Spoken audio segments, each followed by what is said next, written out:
Indeed, Jeff, good morning. Europe, yeah, sort of like Asia woke up Monday today after Strongman Sunday. Putin, 6 more years of him here in China. Xi Jinping, it's all about him. Basically voted in as president yet again. No dissenting votes. It was basically unanimous. I want to show you very quickly, Jeff and guys. I'm not sure what the newspapers in Moscow and Russia were like after the Putin victory, but here in China, in Beijing, when was the last time you saw something this big? Full page, above as well as below the fold. You might as well make sort of a cardboard cutout of the man. But it sort of underlines just how dominant Xi Jinping is in terms of his grip on power here in China. Quickly run you through some of the other names in his A-team, as it were. Li Keqiang, premier, we knew that, no surprise. Wang Qishan, that was a bit of a surprise.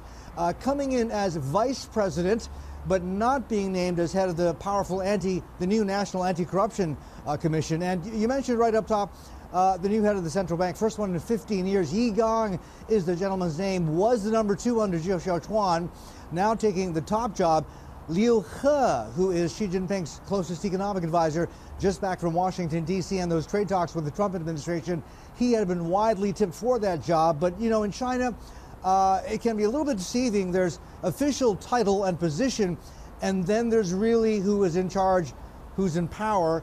And you have to remember, even though Yi Gang is the new head of the central bank, he will be subordinate to and reporting to, we understand, Liu He, who is set to be promoted to vice premier in charge of economic as well as financial policy, basically setting him on track to become the latter-day Zhurongji, if you remember that. And the other thing to remember, Jeff, is this is part of last week's changes announced to the whole organization and structure of the government, how it's run physically.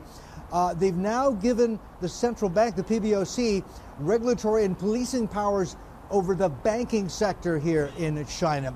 And I think it's telling that Yi Gang's, some of his first comments were, the job number 1 for himself and for the PBOC is going to be maintaining prudent monetary policy and also maintaining stability in the financial system as they grapple with this huge mountain of debt yet again, guys.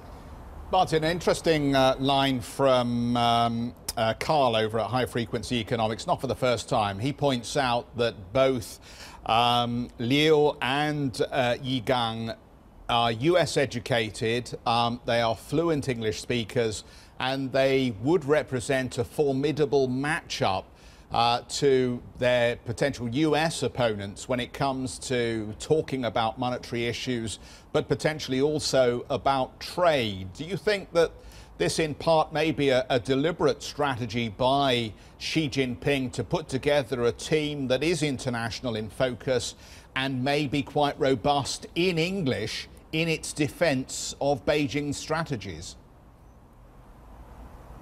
Could very well be, Jeff. Wang Qishan is also, he's the new vice president, not in charge of the Anti-Corruption Commission, but is likely to be pushed by President Xi to take point with regards to relations with the U.S.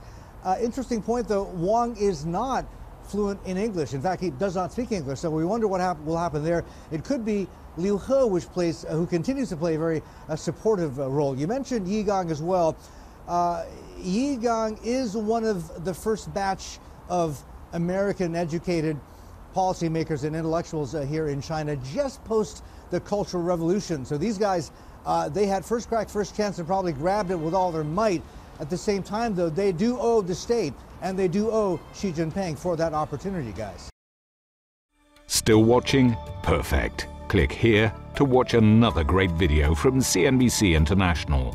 Oh, and don't forget to subscribe. Thanks for watching.